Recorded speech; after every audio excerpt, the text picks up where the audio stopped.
दिव्य बिलवृक्ष के नीचे बैठकर शिव महापड़ कथा का हम गायन कर रहे हैं। बहुत महिमा है बिलवृक्ष की, अनहद महिमा है और सभी पुराणों में है।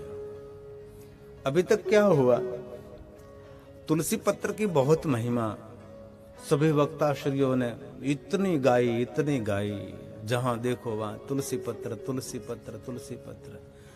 लेकिन तुलसी पत्र के जितनी महिमा गाई गई उसके समान बिल्व पत्र की किसी ने महिमा नहीं गाई। अब तो बहुत सारे संत बिलवृक्ष के ऊपर बोलने लगे हैं। अभी तक कोई नहीं बोलते थे। हम तो बहुत उम्र में छोटे थे, वहां से कथा प्रेमी थे, कथा सुनते रहते। हम भी इतना ही समझते थे कि बस ये पत्र भगवान शंकर जी को अर्पण होता है।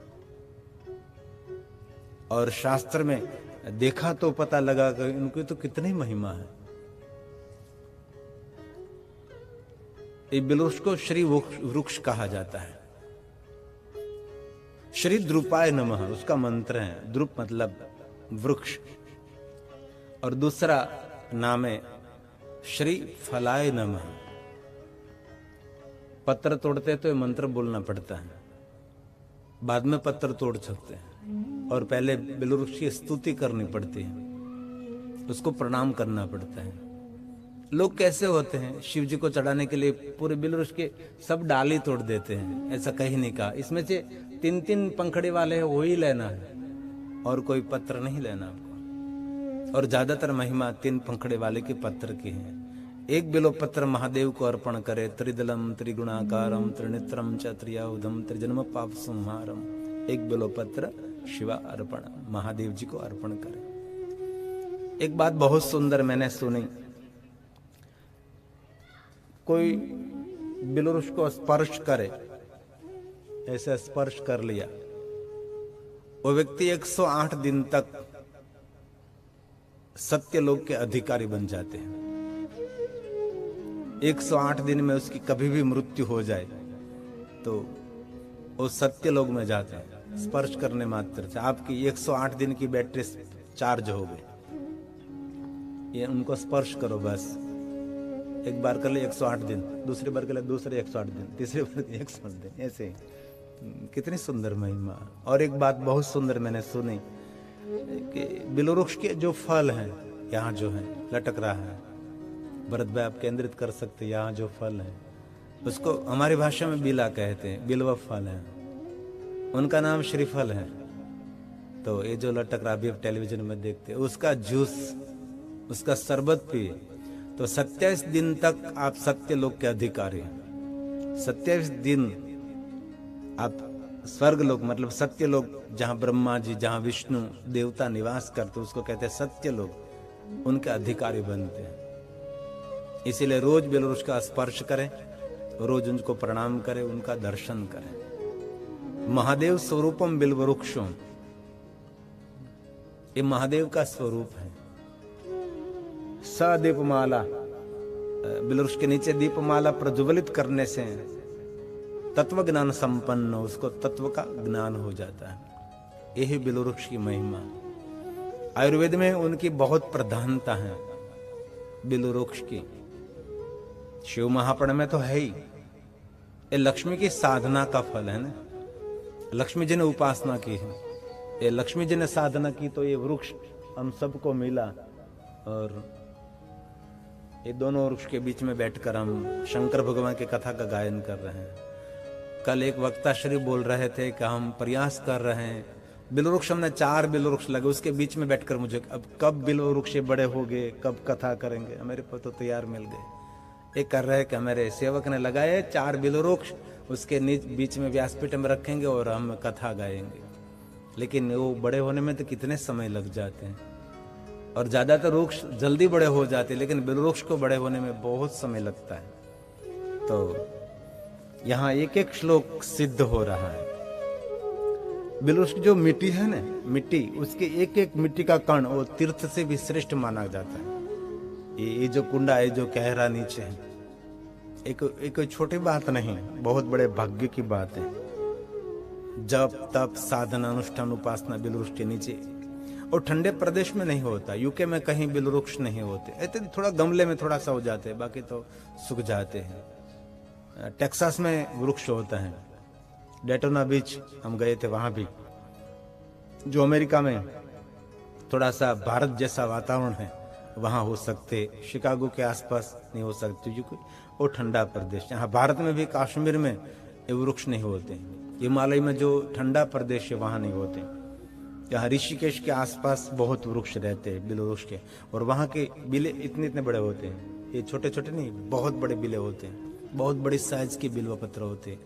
और जहाँ मैं पढ़ रहा था अद्भुत मंडल आश्रम, वहाँ 2 बिल वृक्ष हैं, बहुत बड़े, इतने बड़े बड़े बिले आते हैं, लेकिन उसको काटा नहीं, एक भी नहीं, ये काटा होता है उस वृक्ष में, इसमें भी नहीं, इसमें तो है छे। एक कम पानी में जीवित रह सकता है, जो इन वृक्ष को काटे होते हैं ना, वो कम पानी में लंबे समय रह सकते हैं। वहां बिल वृक्ष के एक भी कांटा नहीं था, और मैं हरिद्वार से भी 2-3 बिल वृक्ष लाया था पढ़ने के बाद, तो उसको भी काटा नहीं। और इसमें 9 तक हमने देखे हैं, 3, 4, 5, 6, 7, 9 पत्र तक हमने दर्शन किया है। तो बहुत महिमा मेरे वहाँ नेमिनाथ ने जिग्या, क्या चिकन पे नेमिनाथ ने जिग्या है ना, वहाँ है सेंचल ने आसपास, गाधकड़ा ने आसपास है, नेमिनाथ जिग्या है। तो ત્યાં 9 पंखड़े वाले पूरा वृक्ष है बिलोपत्र का, बहुत सारे 7, 8, 9 ऐसे होते हैं। तो बहुत सारे श्लोक में भगवान व्यास का प्रसाद आपके सामने प्रस्तुत करने जा रहा हूँ। बहुत सुंदर बात की है भगवान व्यास जी ने। ये शिव महापुराण का प्रथम अध्याय का श्लोक है, बहुत अंदर से नहीं लिया, पहले से मैंने शुरुआत किया है। इसमें कहा है, अंत काले, अंत समय, कोई प्रसन्नता के साथ जो शिव महापुराण ग्रंथ का श्रवण करते हैं, तो उसके लिए कहा शिव प्रसन्न होकर उनको परम पद देते हैं। पूरे जीवन जिसने शिव महापुराण नहीं सुना, कई लोग होते हैं ना, घर में कोई बुजुर्ग है तो अंतिम अवस्था में है, तो वहां उसके पास श्रीमद् भगवद गीता लेकर बैठ जाते हैं ना, पढ़ने लगते। वो तो मर रहा है, जा रहा है, लेकिन उसके पास बैठकर श्रीमद् भगवद गीता का पाठ करते हैं। ये शिव महापुराण में भी ऐसा कहा है, कोई अंत समय, जो अंत काल चल रहा है, उसके पास में बैठकर ये शिव महापुराण का अध्ययन किया जाए, श्रवण वो करे अंत काल ही, तो शिव प्रसन्न होकर उसको परम पद देते हैं। इसमें कहा है, जो बुद्धिमान मृत्यु काल में भक्ति पूर्वक इस शिव पुराण का अंत में सुने, अंत समय, इसको बुद्धिमान कहा है ना, अंत समय, अंत अवस्था पड़ी, छिल्ली अवस्था। बहुत लोगों को मैंने देखा है, छिल्ली अवस्था के तक वो एकदम तंदुरुस्त रहते हैं, उसको मालूम भी पड़ जाता है कि हमारा मृत्यु निकट है, सुरता रहती है, संपूर्ण सुरता के साथ मरते हैं। तो शिव महापुराण में कहा है कि शिव जी उनको परम पद देते हैं। तो कोई बुजुर्ग अंतिम अवस्था में है तो उसके पास शिव महापुराण ग्रंथ का पाठ कर सकते हैं आप। ऐसा नहीं कहा श्रीमद् भागवत गीता का ये पाठ करें, ये शिव महापुराण ग्रंथ की भी महिमा है। ये श्लोक ये भगवान व्यास ने कहा है, सुनो जरा। अंत काल है, अंत काले ही यश्चैनं शृणुयात् भक्तितः सुधीहि। सु मतलब सद्बुद्धि, धी मतलब बुद्धि, बुद्धिमान, सद्बुद्धि, बुद्धिजीवी, दीक्षित होती बुद्धि, उसको कहते हैं सुधीहि। प्रसन्न, प्रसन्नो, सुप्रसन्न, विशेष प्रकार से प्रसन्न। सुप्रसन्नो महेशान् तस्मै यच्छति स्वयं पदम्, तस्मै यच्छति स्वयं पदम्। भगवान शंकर जी स्वयं उनका पद देते हैं। बहुत बड़ी बात है, बहुत सुंदर बात है। समझो, भगवान महादेव का लोक मिलता है उनको। जरूर शिव महापुराण ग्रंथ का पाठ करना चाहिए, पारण करना चाहिए। और बहुत बड़े भाग्य की बात है, अभी सभी भाषा में मिल रहा है। अंग्रेजी में, हिंदी में, गुजराती में, मलयालम में, तेलुगु में, तमिली में, बहुत सारी भाषा में ये शिव महापुराण उपलब्ध है। बहुत सुंदर बात की है। और अभी बहुत सुंदर बात की दूसरे श्लोक में, आदर के साथ जो शिव महापुराण ग्रंथ का पूजन करते हैं, इस संसार के सभी भोग को भोग कर भोगांते काम मानते शिव पदम लभेत। कितनी सुंदर बात करे जी। संसार के सभी कामनाओं की पूर्ति करने के बाद, सभी भोग को उपलब्ध करने के बाद, सभी भोग को पूर्ण करने के बाद भोगांते वो शिव पद के अधिकारी हैं। जो भोग मिले वो भाग्य की बात होती है। सबको भोग नहीं मिलता ना। सबके पास बड़े बड़े राजमहल, रहने की व्यवस्था, सुविधा, सब प्रकार के व्यंजन, भोजन, ये सब कुछ नहीं होता। बहुत कम लोगों को मिलता है ना। तो सभी भोग मिलना वो भाग्य की बात है। लेकिन ये सभी भोग का उपभोग करो, वो परमात्मा की विशेष कृपा रहती है। और सबकी कामना, सभी कामना कभी पूरी नहीं होती। लेकिन यहां कहा कामांते, सभी कामनाओं की पूर्ति हो जाती है। कई लोग ऐसे होते जो कामना करे वो उसकी कामना पूर्ण हो जाती है। ये बात कही है इसमें। किसके लिए कहा? जो शिव महापुराण ग्रंथ का पूजन करते हैं। ये ग्रंथ महादेव की वांग मूर्ति है, ये शंकर भगवान की शब्द मूर्ति है। आपकी दृष्टि में जले आप पुस्तक की तरह देखते हैं, लेकिन ये पुस्तक नहीं। जो अज्ञानी है ना, पुस्तक को पुस्तक रूप में देखते हैं। भगवान का वांगमय रूप है। जैसे मंदिर में जो मूर्ति है उसको पत्थर रूप में देखते हैं। जो ज्ञानी विद्वान है वो अपने परमात्मा का स्वयं स्वरूप देखते हैं। ज्ञानियों की दृष्टि और अज्ञानियों की दृष्टि में इतना ही फर्क रहता है, क्योंकि सारी दुनिया आपकी दृष्टि से आप देखते हैं ना। इसीलिए तो हम बोलते हैं आप वो दृष्टि में तेज अनोखो, सबसे अलग तेज दीजिए कि सारी सृष्टि में परमात्मा सही अर्थ को हम देख सके। इसलिए दृष्टि का खेल है। अपने अपने सबने दृष्टि होती और अपने अपनी दृष्टि भी होती और अपने अपने नियम भी होते हैं ना। कई लोग कहते हैं ये तो हमारे नियम है, हमारा नियम ऐसा है। और एक बात जरूर याद रखना चाहिए, आपके स्वयं के आप नियम नहीं बनाएंगे ना तो दूसरों के नियम पर आपको जीना पड़ेगा, है ना। अपने अपने नियम होना चाहिए। दूसरों के नियम पर तो जरूर चलना चाहिए, ऐसा कोई बात नहीं। लेकिन जो अपने स्वयं का नियम नहीं बनाते वो लोग दूसरों के नियम पर जीते हैं।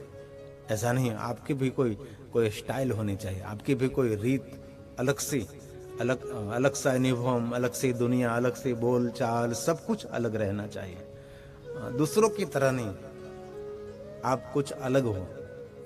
और एक बात का गौरव लेना चाहिए, परमात्मा ने हमारे जैसा दुनिया में किसी को नहीं बनाया। वन पीस पूरे वर्ल्ड में है ना, दूसरा ऐसा कहीं नहीं है। आप जैसा कोई नहीं है, आप एक ही है। और दूसरा सैंपल आप जैसा कहीं मॉल में, कहीं मार्केट में कहीं नहीं मिलेगा, एक ही है। और कोई है दुनिया में? नहीं। श्रेष्ठ एक ही रहता है, दूसरा नहीं होता कहीं। पूरी पृथ्वी पर आप एक है। ત્યાં ઢીકો માર્યો વહાં ઠપ કરેલા ઠીક વાંધો નકર ઘણા તો વહાં ઠપ કરવાના બદલે ઢીકા મારી લે. હા એમ કે શાબાશી આપવામાં માર લે આપણને. બોલો આપણે એમ કે શાબાશી મારી, શાબાશી એની કેવી હા નીકળી જાય એવી શાબાશી. શાબાશી આપી આપીને વેર વાળી લે. ઘણા નથી હું કહેવાય બોલા તીરથી વેર ન વાળે પણ મધુર બાણથી વેર વાળી ले. तो ये श्लोक भगवान व्यास का है, बहुत सुंदर बात की है। शिव पुराणं यः पूज्यं नित्यं मादरात्। इतनी सुंदर बात रात, जो आदर तो होना चाहिए भाई। आदर और श्रद्धा और विश्वास के बिना कुछ भी नहीं होता। पूज्य नित्यम, रोज शिव महापुराण ग्रंथ की पूजा करो आप। ये भगवान महादेव का वांगलिंग है। वांगलिंगाय नमः, शब्दलिंगाय नमः, ध्वनिलिंगाय नमः, पुराणलिंगाय नमः। ये भगवान महादेव का ये लिंग स्वरूप है। भक्ति के साथ, आदर के साथ शिव महापुराण ग्रंथ का पूजन करना चाहिए। व्यास जी बोले, सर्वोक्त्वेहा अखिलान कामान ते शिव पदं लभे, कामान ते शिव पदं लभे।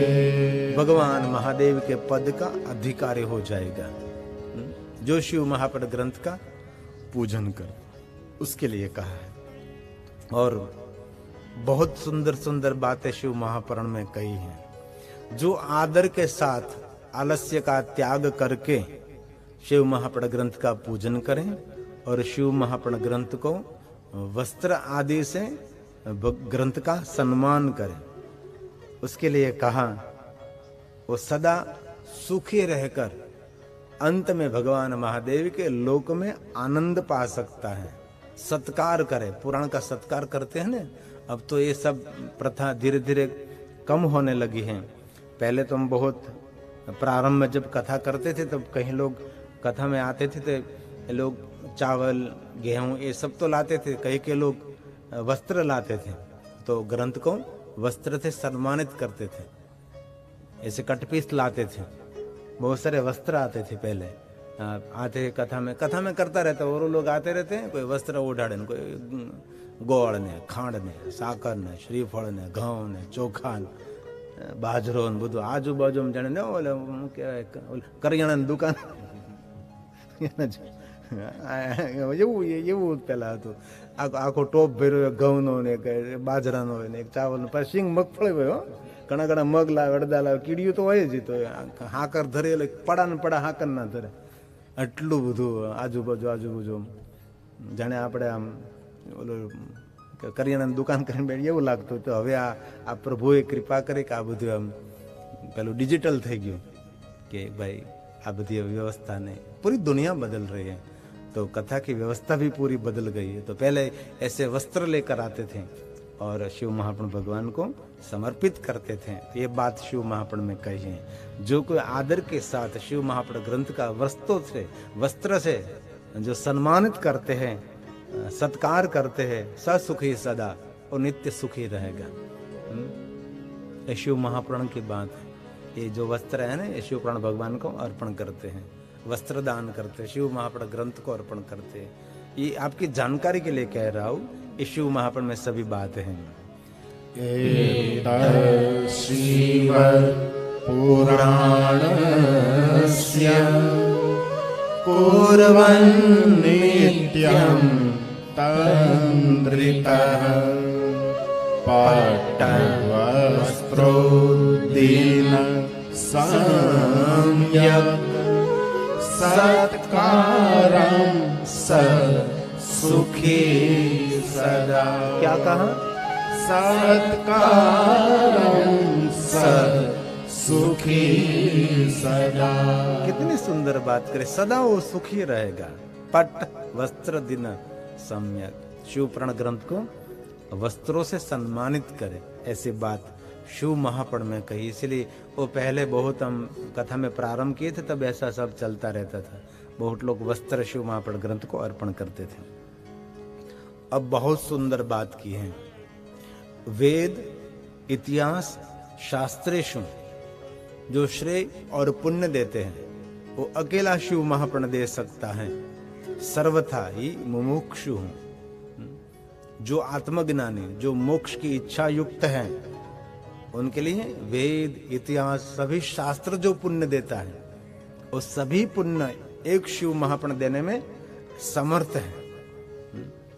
कितने शास्त्र, कितने पुराण, कितने उपनिषद, ये सब वेद, ये सब कुछ पढ़ लिया, श्रवण कर लिया, जो पुण्य मिलता है वो पुण्य अकेला शिव महापुराण देने में समर्थ है, ऐसा व्यास जी का कहना है।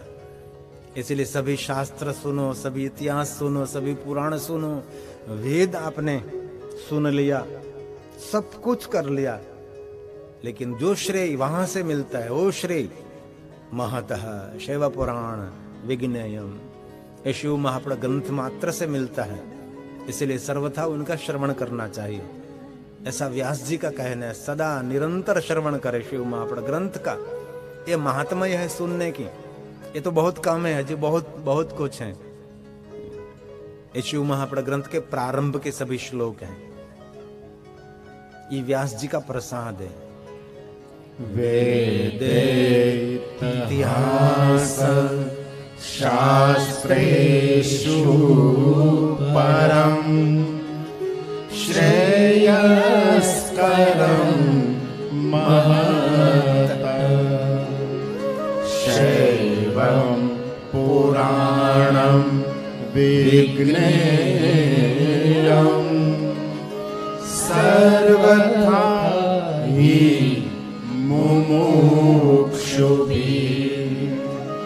सर्वथा हि मुमुक्षुभिः। इसलिए शिव महापुराण श्रवण करना चाहिए। श्रेयकर महतः श्रेष्ठ पुराण है। वेद इतिहास शास्त्र पुराण सब कुछ आपने सुन लिया। जो श्रेय मिला, जो पुण्य मिला, वो पुण्य अकेला शिव महापुराण देने में समर्थ है। ये शिव महापुराण की महिमा है, एक ग्रंथ की महिमा है। इसीलिए आप कथा स्थल में बैठकर सुनते हैं अथवा टेलीविजन के माध्यम से सुनते हैं, लेकिन सुन रहे हैं, ये बहुत महत्व की बात है। आपके पुण्य अर्जित आप कर रहे हैं, पुण्य एकत्रित हो रहा है,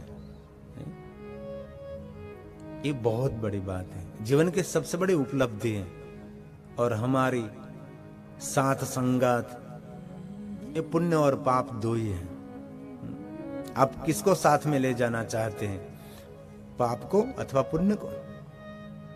નથી ગુજરાતી મારું મારું કરતા મરી જવું, તારું નથી તલભાર, અંતકાલે જીવને જાવું એકલું, એમની સાથે પાપ અને પુण्य दो ही मार्ग हैं।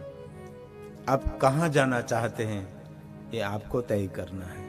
इसलिए शिव महापुराण पुण्य देता है, शिव महापुराण श्रेय देता है, ये यश देता है, ये भगवान महादेव का लोक देता है, शंकर जी का पद मिलता है उनसे। ये महिमा शिव महापुराण की है। अब बहुत सुंदर बात की है। निरंतर जिसने अपने जीवन में कपट किया है, निरंतर प्रपंच किया है, जो क्रूर है, जो निर्दय है, वो भी कली काल में एक बार शिव महापुराण ज्ञान यज्ञ में जो गोता लगावे तो शुद्ध होकर शिवलोक में वो जा सकता है। ये कलयुग है ना, जो जिस युग में हम सब हैं, इस युग का नाम है कलयुग। कलयुग में कैसे लोग होते हैं? कपटी लोग होते हैं, प्रपंची लोग होते हैं। प्रपंच मतलब दूसरों की पंचायत करने वाले लोग होते हैं। पंचायत निरंतर निरंतर दूसरों की बात करने में अपने जीवन को व्यय कर देते हैं और क्रूर रहते हैं, निर्दय। ऐसे लोग भी जो जीवन में एक बार शिव महापुराण कथा का श्रवण करे, ये ज्ञान यज्ञ शिव महापुराण, उनका भी उद्धार कर सकते हैं। शिव महापुराण ये 4 श्लोक व्यास जी ने कहा, एक सरीखे श्लोक हैं। नीचे की 2 पंक्ति ये दोनों एक समान है।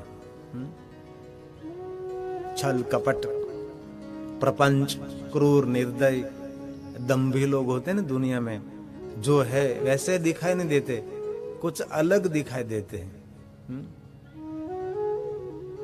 आपका चेहरा और आपका जीवन दोनों अलग वस्तु है। जैसे मंदिर में मूर्ति और भगवान दोनों में अलग है। भगवान कोई और तत्व रहता है, मूर्ति मूर्ति है। वैसे आप चेहरा अलग है, आपका जीवन अलग रहता है। और एक बात जरूर याद रखनी चाहिए, जो आप विचारते हैं ना वो जीवन नहीं है। अमुक ये गांव भी हर नहीं ऐसे ऐसे आहुति देते हैं ना, कई लोग नहीं ऐसे डालते हैं। ये मंत्रों की भी महिमा होती है। जो क्रूर मंत्र होते हैं ना उसकी आहुति ऐसे दी जाती है, जैसे मंत्र है ऐसे आहुति होती है। उसकी पूरा विज्ञान जो विद्वान ब्राह्मणों के पास जो होता है, किस अंगुली से कैसे आहुति दे तो क्या फल मिलता है, ऐसे आहुति की महिमा है, ऐसे आहुति की महिमा है। ये अलग अलग ऋषि मुनियों का इतना बड़ा संशोधन है। लेकिन सत्वगुणी ऐसे आहुति दे, माला भी ऐसे होती है, आहुति भी ऐसे होती है, बिल्व पत्र भी ऐसे चढ़ते हैं, ये पूरा विज्ञान है, ये यज्ञ है। इसलिए शिव पुराण में कहा इस यज्ञ में आहुति डालने से क्रूर, दंभी, प्रपंची सब भगवान महादेव के लोक के अधिकारी हो गए। जो अब कहा है दूसरों का धन का हरण करते हैं और ब्रह्म स्वरूप ब्रह्म तत्व का हरण करते हैं, जो व्यभिचारी हैं, जो दुष्ट हैं, वो भी शिव महापुराण कथा का श्रवण करेंगे तो वो भी भगवान महादेव के लोक के अधिकारी होंगे। वो भी ज्ञान यज्ञ में प्रवेश करेंगे तो उनका भी परम मंगल होगा। ब्रह्म तेज की चोरी करना, ब्रह्म तेज मतलब दूसरे ने कही है कोई ब्रह्म की इतनी सुंदर बात तो उसका नाम नहीं लिया और आपने आपका चिंतन है वैसा आप आपके नाम पर चढ़ाते हैं तो ये चोरी है। बहुत सुंदर बात की है। ब्रह्मस्व पुष्टा सततं व्यभिचार रताश्च ये ज्ञान यज्ञेन ते अनेन सम्पूर्णन्ति कलावपि सम्पूर्णन्ति कलावपि। जो व्यभिचार में रत रहता है, व्यभिचार रता निरंतर और कुछ काम नहीं है, जो खल है, जो दुष्ट है, निरंतर दुष्ट प्रवृत्ति करते हैं, बस उठकर पापाचार जो दुराचारी लोग हैं, ऐसे बहुत लोग दुनिया में हैं। आप श्रेष्ठ है ऐसा कभी नहीं समझता सारी दुनिया श्रेष्ठ है। ये दुनिया गुलाब के पुष्पों से भरी नहीं हुई है, पूरी दुनिया कांटों से भरी है। ऐसा कभी मानना नहीं चाहिए कि दुनिया में सभी लोग सज्जन हैं। बहुत कम होते, जवले सज्जन होते हैं। एक बात जरूर याद रख लेना, गुलाब के छोड़ में जितने कांटे होते हैं इतने गुलाब के पुष्प नहीं होते। कांटे की संख्या बहुत होती है, इसमें गुलाब खिला रहता है। इसलिए कभी ऐसी गलती नहीं करना। दिखने में लोग कुछ और होते हैं और जीवन से कुछ अलग होते हैं, इसलिए कभी गलती नहीं करना। सब लोग सज्जन हैं नहीं होते, बहुत कम लोग होते हैं सज्जन। और कहा सदा पापा रता, निरंतर पाप में रत रहने वाला जो शठ है। मूर्ख, अति मूर्ख और खल और मूर्ख में क्या फर्क है? जो मूर्ख हैं वो दूसरों का बुरा करके अपना भला करते हैं, उसको कहते हैं मूर्ख। खल किनको कहते हैं? उनका भी बुरा करते हैं और स्वयं का भी बुरा करते हैं, उसको कहते हैं खल।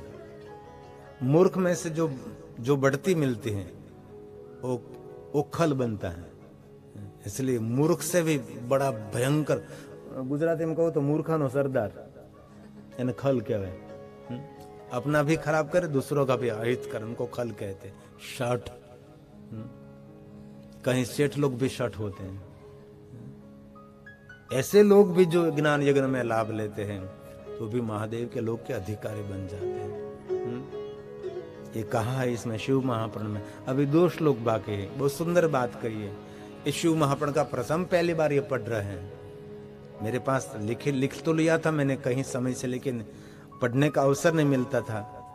अब मैं अवसर ले रहा हूँ। सब एक एक श्लोक बोलकर मेरे महादेव का प्रसाद, भगवान महर्षि व्यास की तपस्या आप तक पहुंचाने का हमारा प्रयास है। सदा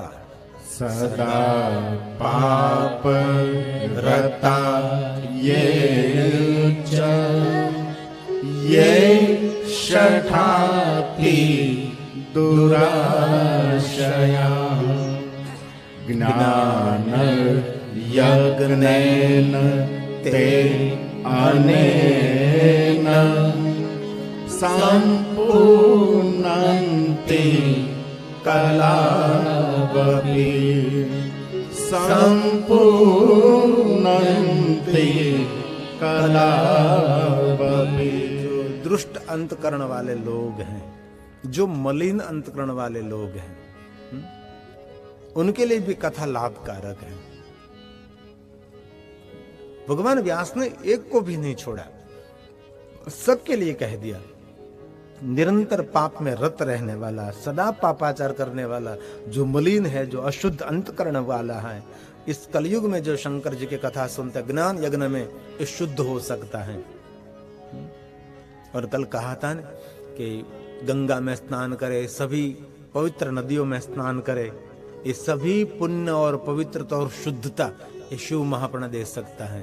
ये बात कल आई थी, आज भी इसमें यही कहा है, उनको शुद्ध कर सकता है शिव महापुराण। जो खल है, जो दम्भी है, जो कपटी है, दुराचारी शट है, जो मूर्ख है, जो पापाचार करने वाला, जो दुष्ट अंतकरण वाला, मलिन अंतकरण वाला है, वो भी जो शंकर जी की कथा सुने तो उसको भी भगवान महादेव की कथा शुद्ध कर देती है। ये बात कही। अभी और एक श्लोक मेरे पास है, इसमें कहा है जो मलिन, जो दुष्ट स्वभाव वाले, दूसरों की निंदा करने वाले, जो दूसरों का तेज का हरण करते हैं, जो देवताओं का अन्न खा जाते हैं, जो शिवालय देवालय में जो दिव्य जो द्रव्य अर्पण करते वो खा जाते हैं, ऐसे लोग भी शिव कथा श्रवण करेंगे तो उनको भी शिव महापुराण शुद्धि देते हैं, उनको भी शुद्ध कर देते हैं।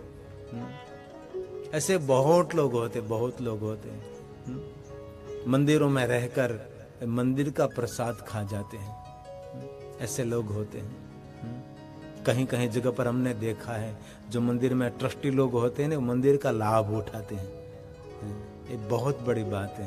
ट्रस्टी मतलब विश्वासु आप हैं और आप भगवान के आगे अविश्वास करते हैं। ट्रस्टी बनना मतलब आप विश्वास के साथ इस मंदिर की संभाल करें। कहीं कहीं जगह पर तो ट्रस्टी बनने के लिए हरीफाई हो रही है, मंदिर का ट्रस्टी बनने के लिए। अरे ऐसा क्यों यार? ये शिव महापुराण में उसको थपाट लगा दिए। ऐसे लोग होते हैं जो शिवालय में रहकर, देवालय में रहकर भगवान का द्रव्य भोजन कर लेते, खा लेते हैं, कभी नहीं।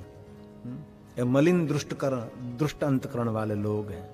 ये मैं नहीं कह रहा हूं, ये तो भगवान व्यास बोल रहे हैं। मलिना दुर्दियः शांता देवता द्रव्य भोजिना ज्ञान यज्ञेन ते अनेन संपूर्णन्ते कलावपि संपूर्णन्ते कलावपि। उनको भी ये कथा शुद्ध कर देती है। जिनने देवालय शिवालय का अन्न खा लिया उसको भी शुद्ध करने वाली ये भगवान की शिव महापुराण कथा है। इस भगवान व्यास का संक्षिप्त में कहना ये है कि सबको शुद्धता देने वाली ये भगवान शंकर जी की कथा। इसलिए आप कथा सुनते रहो, कथा सुनते रहो। कल हम शिव महापुराण अंतर्गत एक सुंदर महात्म्य कथा आपको सुना रहे थे। वसंती यत्र पापिष्ठा ग्रामो बाष्कलः संगनकः। कैसे लोग पापिष्ट लोग रहते हैं। कार्य कुशलता, कर्मनिष्ठा, धर्मनिष्ठा, प्रतिष्ठा देती है। निष्ठा आदमी को सबसे बड़ी प्रतिष्ठा देती है। तो इस नगर में सब पापिष्ट लोग निवास करते थे। इनमें विदुंग और चंचला जी रहते थे। बहुत पाप कर्म करने के बाद ये विदुंग की मृत्यु हुई और बहुत सारे नरक की यातना, वेदना, उसने नरक यातना सहन की। बाद में उसके पाप पूर्ण नहीं हुए तो प्रेत बनकर विंध्याचल पहाड़ में, विंध्याचल की गुफा में वो पीड़ा भोग रहा है। जोर जोर से वो रुदन कर रहा है, बेकार रुदन। और आकाश में दृष्टि करे पक्षी को खा रहा है, पशु को खा रहा है, क्योंकि प्रेत है ना, सब कुछ खा जाते हैं। अभी तो प्रेत से भी भयंकर ये मनुष्य धरती पर आए हैं। क्या क्या नहीं खाते लोग हैं? ये हमने एक बार सुना था चाइना में लोग कुत्ता खा जाते हैं, ऐसे पशु पक्षी को खा जाते हैं, किसी को भी छोड़ते नहीं, राक्षसी लोग। और वहां से रोग कितने निकलकर पूरी दुनिया को परेशान कर रहे हैं। ऐसे राक्षसी लोग दुनिया में होते हैं जो प्रेत से भी बेहतर होते हैं। अति भयानक लोग होते हैं। मनुष्य को भी खा जाती है। ऐसे लोग होते हैं। अफ्रीका में ये पकड़ा गया था, बच्चों को खा रहा था, मनुष्य के बच्चे को खा रहा था। ऐसे लोग दुनिया में होते हैं। कैसे भयंकर लोग होते हैं।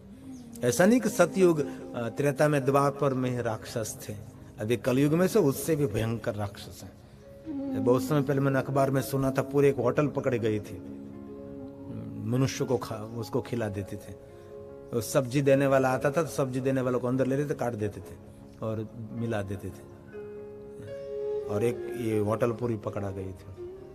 ऐसे लोग, राक्षसी लोग दुनिया में होते हैं, इसलिए वो सावधानी से जीवन जीना चाहिए। एक प्रेत विदुंग नाम का जोर जोर से रुदन कर रहा है, रुदन से रुधिर के आंसू टपक रहे हैं और पूरा शोर कर रहा है, चारों दिशाओं को भयभीत कर रहा है।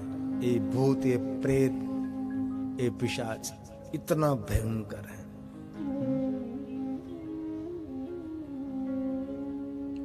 पानी पीना है उसको, पानी पीने के लिए दूर दूर जाता है। कभी कूप में अपनी दृष्टि करता है तो कूप का पानी सूख जाता है, और बहुत तृषा लगती है तो कहीं वाव, जो वावड़ी होती है, वहां नीचे उतरकर पानी में दृष्टि करता है, पानी सूख जाता है। कहीं दूर दूर जाता है पानी पीने के लिए, कोई तालाब, कोई सरोवर, उसके सामने दृष्टि करता है, पानी सूख जाता है। कहीं लोगों की दृष्टि ऐसे प्रेत जैसी होती है, आप भोजन करते समय आ गए ना तो आपके सामने दृष्टि, अब कभी ये भोजन नहीं कर सकोगे। कहीं नहीं कहता नजर लग जाती है, कभी ऐसा होता भी है। इसलिए बच्चों को हम काला टीका लगाते थे ना, काला टीका लगाते हैं। ये दृष्टि का खेल होता है। कहीं लोगों की दृष्टि बहुत भयंकर और भारी होती, बीमार कर देती है। और एक बात जरूर याद रखनी चाहिए, कभी खुले शरीर किसी को मिलना नहीं चाहिए। पुरुष के लिए, बहनों के लिए तो मर्यादा रहती है उसको, इसमें तो कोई कहना ही नहीं है। ये तो भारत देश में है हमारा, विदेश की बात छोड़ो, मारो गोले उसको। लेकिन ये भारत की परंपरा में पुरुष को भी अपने कभी शरीर दूसरों को दिखाना नहीं चाहिए, उसकी आयु कम हो जाती है। कई लोग अपने घर में खुले शरीर में घूमते फिरते रहते ना, भूत की तरह, भूंडो लागे। घर में भी पूरा वस्त्रों पहरी रखो यार, पैर से पूरा वस्त्र घर में, रात्रि की यूनिफॉर्म भी आपका पूरा होना चाहिए। ये पुरुष का प्रकाश रहता है। सबके सामने कभी खुले शरीर कभी नहीं रहना चाहिए, आपकी ऊर्जा बिखर जाती है। तो प्रेत बनकर पानी पानी चारों दिशाओं में, और एक दूर दूर सरिता में, तो सरिता के सामने दृष्टि करे और सरिता में से पानी लेता है और संतोष का अनुभव करता है, अब मैं पानी पीऊंगा। लेकिन पानी मुख पर आता है तो पानी खत्म, सूख जाता है। क्योंकि प्रेत और पितृ को पानी पिलाना पड़ता है, कभी पानी पी नहीं सकते। हम पितृ को क्या पिलाते? पानी पिलाते हैं। जिनको पितृ और प्रेत का शरीर मिलता है वो स्वयं पानी नहीं पी सकता, इसलिए उसको पानी पिलाना पड़ता। हम न कभी तीर्थ में जाते तो अंजलि भर कर कहते हैं पितृ अर्पणम, पितृ को जल अर्पण करते हैं। हम पितृ को तृप्त करने के लिए करते हैं। सूर्यनारायण को जल अर्पण करने से पितृ तृप्त हो जाते हैं। तुलसी को जल अर्पण करने से पितृ तृप्त रहते। पीपल वृक्ष को, वट वृक्ष को जल पिलाने से पितृ तृप्त रहते। ये ऋषि मुनियों का संशोधन है। और ये बिलवृक्ष को जल अर्पण करने से पितृ तृप्त रह जाते हैं, पितृ आनंद लेते हैं।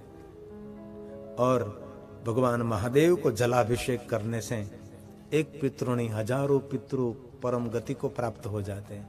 और बहुत दिल से मैं कहता हूं, शंकर भगवान को जलाभिषेक करते हैं ना, उनके एक पितृ नहीं हजारों पितृ भगवान महादेव के लोक को प्राप्त हो जाते हैं। इसलिए शिव जी को जल अर्पण करना चाहिए। अभी हम एक शिवालय गए थे तो वहां महादेव को जो जल अर्पण करते थे, वो जल एक इतनी सुंदर टेक्नोलॉजी के द्वारा ये जल सब वृक्ष में जा रहा था।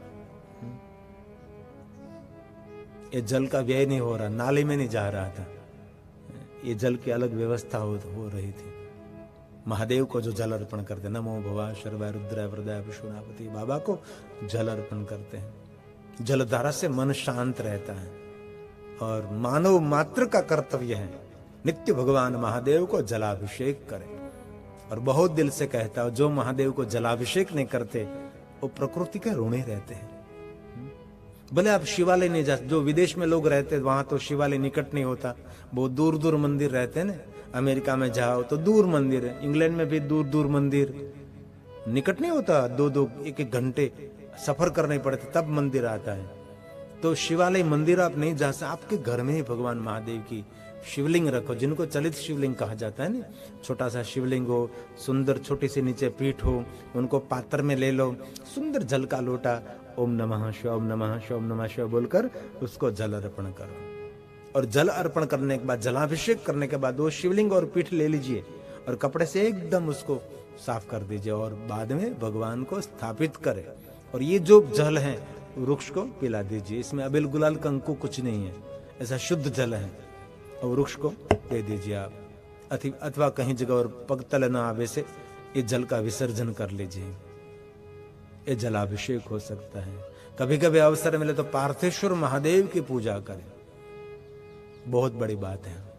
सोमवार के दिन करें, त्रयोदशी के दिन करें। कल एकादशी है ना, इस साल की पहली एकादशी कल है, 11 कल एकादशी। आज तो नहीं, मैंने पंचांग में देखा, आज नहीं, कल है, आज दशम है, कल एकादशी। कल का उपवास करेंगे और हर व्यक्ति को करना चाहिए उपवास। એટલે ઉપવાસ પછી બહુ આમ પેટ ફાટી જાય એટલું ફરાળ નહીં કરવાનું। આ તો એકાદશી હોય તો જમાવટ કરી લે બધા। હમણાં તમારી એકાદશી તો ફરાળી ભાખરી કરી, બોલો ફરાળી સબ્જી, ફરાળી ભાખરી, ફરાળી ખીર, ફરાળી બધું सब कुछ फराળી। मैं કીધું આ તો भोजन करता ही डबल થઈ ગયું। ऐसा नहीं, सूक्ष्म थोड़ा सा शरीर को पुलकित और थोड़ा काम पौष्टिक रखने के लिए थोड़ा सा कर खा लीजिए, बहुत नहीं। एकादशी की बहुत महिमा होती है और कृष्ण पक्ष के त्रयोदशी की महिमा रहती है। शुक्ल पक्ष के त्रयोदशी की जरूर करनी चाहिए, लेकिन शुक्ल पक्ष की त्रयोदशी आपसे न हो सके तो कृष्ण पक्ष की तो त्रयोदशी जरूर करनी चाहिए। और शुक्ल पक्ष की एकादशी और कृष्ण पक्ष की एकादशी, दोनों एकादशी की महिमा है, उस दिन जरूर उपवास करना चाहिए। सोमवार के दिन हो सके तो सही, न हो सके तो कोई बात नहीं। शिव महापुराण में तो आज्ञा की है कि सोमवार करना चाहिए, लेकिन ये सब कुछ न हो सके तो आप त्रयोदशी कर लीजिए। त्रयोदशी न हो सके तो जरूर साल में एक बार जब महाशिवरात्रि है उसको जरूर कर लीजिए। हमारे अयोध्या दास ने शिव चालीसा में गाया, त्रयोदशी व्रत करे हमेशा, रोज इस त्रयोदशी का व्रत करे, उनको कोई पीड़ा नहीं रहती, कोई वेदना को यातना सहन नहीं करनी पड़ती। इसलिए त्रयोदशी का व्रत करना। व्रत मतलब इस दिन विशेष प्रकार से शिव दर्शन, शिव पूजा, विशेष प्रकार से पंचाक्षर, विशेष प्रकार के बिलवृक्ष के नीचे बैठकर कुछ मंत्र जाप, स्तोत्र पाठ, और हो सके तो उपवास करे, उपवास न हो सके तो एक समय भोजन करे। ऐसे करके त्रयोदशी के दिन शिव जी को याद करें। अयोध्या दास का वचन है, त्रयोदशी व्रत करे हमेशा, ताके तन नहीं रहे कलेशा। त्रयोदशी व्रत करे हमेशा, ताके तन नहीं रहे कलेशा। धूपदी पर नैवेद्य चढ़ावे, शंकर सन्मुख पाठ सुनावे। धूपदी पर नैवेद्य चढ़ावे, शंकर सन्मुख पाठ सुनावे। जन्म जन्म के पाप नचावे, अंतर्वास शिव पुर को पावे। जन्म जन्म के पाप नचावे, अंतर्वास शिव पुर को पावे। कहे अयोध्या आश तुम्हारी, जानी सकल दुख हरहु हमारी। नमः शिवाय नमः शिवाय हर हर भोले नमः शिवाय हर हर भोले नमः शिवाय। इसलिए कभी कभी उपवास करना चाहिए, कभी अल्पाहार करना चाहिए, ये बहुत जरूरी है। तो एकादशी त्रयोदशी की महिमा पुराणों में बहुत बहुत कही, सब उनको व्रत कहा जाता है। और रोज खाते हो और एक दिन न खाए तो इसमें क्या फर्क पड़ जाएगा? इतना सुंदर बड़ा शरीर दिया है भगवान ने करामत के भी गમે એટલું ખાય તો મારા શરીરથી મોટો થાય, બહુ ખાય તો શરીરથી મોટો થાય, પણ આંગળીનું માપ તો નાકમાં જાય એટલી જ રહે। એ માણસ જાડો થાય, આંગળી કોઈ એટલી જાડી થાય, સાંભળ્યું તમે? માણસ જાડો થઈ જાય એટલો જાડો થાય, પણ આંગળી એ માપની જ રહે। તમારે જો કેવું આમ ભગવાનની કરામત કેવી। ઘણા લોકો એક બીજી વાત, માણસ બહુ જાડું થાય ને શરીર જાડું થાય, માથું અવડું નવડું જ રહે। એ કોઈ આમ અવડું સાંભળ્યું કે અવડું મોટું માથું બની ગયું કોઈ નહીં, અવડું લોટકા જેવું લાગે, શરીર ઉપર કાંઈક પડ્યું હોય ને એવું લાગે, ગોળા પર નાનું બુજારું। ये कुदरत की करामत है। तो जिनको प्रेत का, पितृ का और भूत का शरीर मिलता है, उनको सबसे बड़ी सजा है वो जल नहीं पी सकते, इसलिए रुधिर के आंसू से रोते हैं। आज ये प्रेत विदुंग दारुण रुदन कर रहा है। दारुण मतलब जो असह्य रुदन, सुनने में भी अति भयानक लगता है, ऐसा रुदन कर रहे हैं और अपनी पीड़ा, पाप की पीड़ा चारों तरफ से भोग रहा है। और जीवन में बहुत याद रखना चाहिए, छोटा सा पाप बहुत पीड़ा दे सकता है। जैसे छोटा सा एक कांटा पग में छुप गया तो पूरे शरीर को पीड़ित कर देता है। जीवन में एक छोटा सा शत्रु पूरे जीवन को जीना हराम कर देता है। ऐसा पाप का भी ऐसा ही है। यहां चंचला जी पापाचार कर रही है। ये चंचला जी कैसे प्रकार के पाप करते हो जो मुझे नहीं कहना चाहिए। व्यास जी ने तो बहुत कुछ कह दिया है, लेकिन बहुत पाप करते थे। अपने रूप का उपयोग करके धन कमा रही थी, ऐसे पापाचार कर रही थी। और जहां तक उनकी युवानी थी, उनके पास रूप था, वहां तक रूप का व्यापार करती रही, धन कमाती रही, और धीरे धीरे उनकी जो युवानी थी वो पूर्ण हो गई। वृद्धावस्था आई और चेहरा कुरूप हो गया।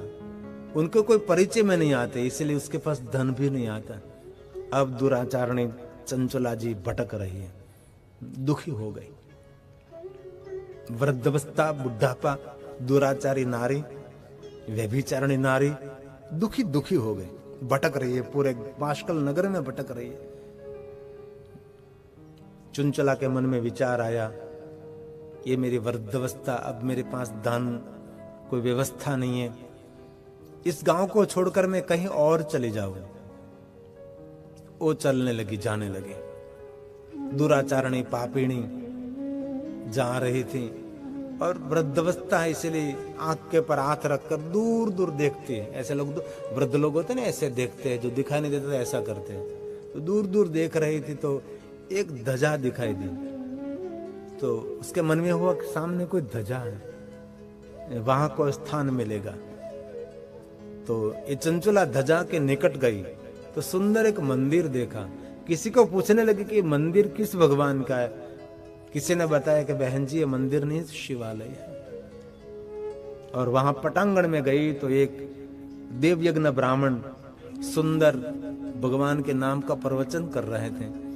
दूसरों को पूछने लगी चंचला जी, ये यहाँ क्या हो रहा है? तो किसी ने बताया कि बहन जी ये भगवान शिव जी का स्थान है, शिवालय है, और ये देवयज्ञ ब्राह्मण भगवान महादेव की कथा सुना रहे हैं।